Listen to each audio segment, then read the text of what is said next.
The Movie Preview Critic. Informing and entertaining your movie world.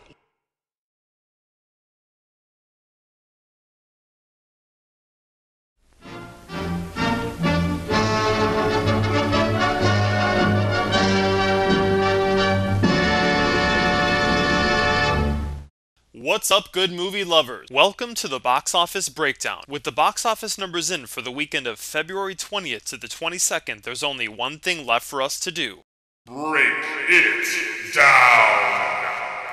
So, last week The Man in the Mask owned the box office with $43.5 million. This week, it was The Man in the Drag dominating with $41. The Tyler Perry entertainment juggernaut continues to gain momentum. In 2005, he shocked H-Wood, making $50 million domestically with Diary of a Mad Black Woman on just a $5.5 million budget. Diary's opening weekend was $22 million. In 2006, Madea's Family Reunion was made for just $6 million and took in $63 in the US, with its opening weekend being about $30 million. His box office batting average was a perfect 2 for 2 until 2007 when he made Daddy's Little Girls. With a $10 million budget and no Madea in it, it made $13 million opening weekend and only $31 for its final gross. This was sort of a reality check for Tyler. He had tried to do a move that didn't have him involved dressing up as Madea, and while it didn't fail, it mainly disappointed. Still, it made a profit though. Also in 2007, he made Why Did I Get Married? This time he was in front of and behind the camera, but wasn't cross-dressing. What worked here was an interesting title and a strong cast. It cost $15 million, his biggest budget so far, and made $21 opening weekend, and finished with a very respectable $55. Then he was given his biggest budget yet for Meet the Browns, and I bet a big part of that budget is his growing asking price as a writer, producer, and director. It's almost a given that he's charging more with each movie. This time the movie was made for $20 million, and while it made its budget back opening weekend, it finished around $42 million. Not too bad, but still finishing under the final box office take of his previous movies. Yet again in this year, Tyler made a second movie. This time it was The Family That Prays. Yes, spelled P-R-E-Y-S. I haven't been able to find a budget number on this film, but I'm sure it cost somewhere in the neighborhood of $20 million, because you have to pay Tyler and here Kathy Bates and Alfre Woodard. It made $17.4 opening weekend and finished with a total of $37. Again, a solid box office finish for this movie, but disappointing considering his previous successes.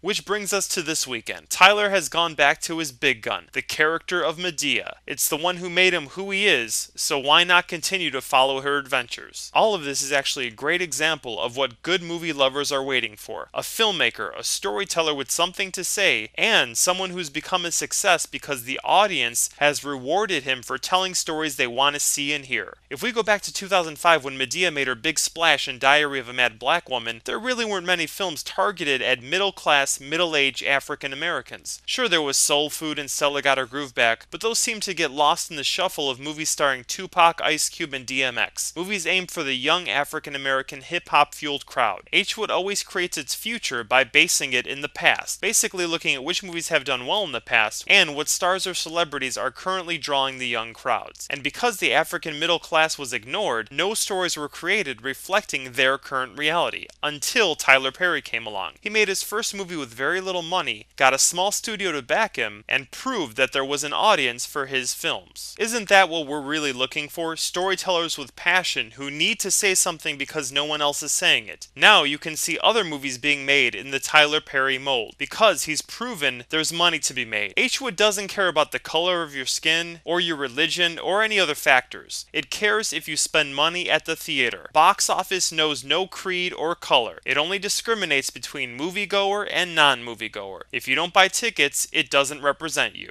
I think Tyler Perry is the new Spike Lee or John Singleton, who in the late 80s and early 90s proved to H-Wood that there were stories that needed to be told. In their cases, the still existing and even escalating racial tension between black and white and the ignored tragic story going on in the housing projects and ghettos of America. It was these stories, Do the Right Thing and Boys in the Hood, that rocked cinema and gave these filmmakers opportunity to tell more stories. But soon the times changed changed, and in terms of African American center stories, these types of films faded until Tyler Perry showed up, telling stories about the emerging African American middle class that had been ignored. It's great that he's a success, but is he locked into his own self-created niche? Is he known as just a director for movies for African Americans? I vote no, because no matter the color and creed, human is human, and we all go through the same basic events in life, just with different details. Revolutionary Road applies to Asian, Indian, Russian, African, and everybody on the planet just as much as Why Did I Get Married does. So hopefully, just because the actors in different movies don't reflect your nationality or beliefs, they're still people and have everything in common with everyone else. Tyler Perry is saying something that needs to be heard with a lot of heart, and that's a great addition to cinema. In these times of money-motivated creation, it's important that a movie be balanced with some heart. Now, of course, Tyler Perry has become a brand, and you could say that he's just assembly lining his movies out while he's hot, but at least he is trying to say something with these stories while he has the chance and opportunity. Now, I'm not claiming he's some cinematic master. Spike Lee and John Singleton definitely have a stronger command of the craft, and Tyler does seem to make melodramas most of the time. This just means he has a lot of room to grow. But for a guy who started writing plays, he's made some amazing progress and created opportunities for himself and others. His movies won't end up being on the AFI Top 100 list, but more importantly than that, he's adding a new voice to the choir of film. Like the saying goes, the forest would be a quiet place if only the best birds sang. And in H-Wood, the bird that gets to sing on the big screen is the one that can make the money. Tyler has tapped into something, and there has been a true, honest response to his work. I've seen a few of his movies, and while at times they seem very soap opera-like, I do like the heart and spirit of the stories. That's why I support him. Strangely enough, even though he's successful, H-Wood still isn't opening the doors for him. He's expressed a desire to star in other movies as an actor, but has been having trouble finding work. This summer, he has a small role in the new Star Trek film, but besides that, he's still writing, producing, and directing his own material. What's up with that? For our movie behavior here, we deserve an A. Tyler is a new, fresh, and needed voice in movie making, and while going back to Madea is a safe choice for him, this just shows he's onto something that people like. Madea is just like Jason, or Jigsaw, or Cheech and Chong, Harold and Kumar, or whatever reoccurring character and characters we like to spend cinematic time with. And there's nothing wrong with that. Maybe Madea is a fad, and she'll go away, but for now she's saying something audiences want to hear. Because another great thing about the box office for this film is that there wasn't a lot of advertising in a big way. It was all word of mouth, grassroots. And that makes this movie a success, no matter the level of cheesy soap opera melodrama. Heart is heart and truth is truth. While it's definitely not Oscar worthy, it seems that the audience has voted, and in the end that can mean more than a gold statue. So share your thoughts on Tyler Perry. What do you think of him? Have you seen his movies? Do you like him? Do you not? And why can't he get work outside of his own projects? Leave your thoughts in the comments section. Now let's talk about last week's number one, Friday the 13th part remake. This week, take a guess what place it came in. Remember, it made $43.5 million last week in over 3,000 theaters. This week, $8 million. Yeah, $8 million in the same amount of theaters as it was in last week. That's bad enough for 6th place. Wow, an 80% drop. Holy dog,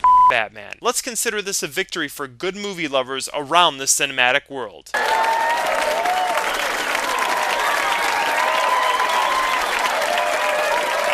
There's two factors here to consider. First, the novelty of seeing a Jason movie on Friday the 13th lasts for only 1 week. Maybe a smarter release strategy would have been the week before Halloween, so that Halloween weekend, the movie would still have brought in some solid returns. But then again, Saw has owned Halloween for the last 5 years, so maybe the filmmakers thought you better not mess with the big kid on the block. But then again, maybe we're tired of Saw, and Jason would have been a nice change. The second factor is word of mouth. If this was the Dark Knight of horror movies, theaters would still be packed.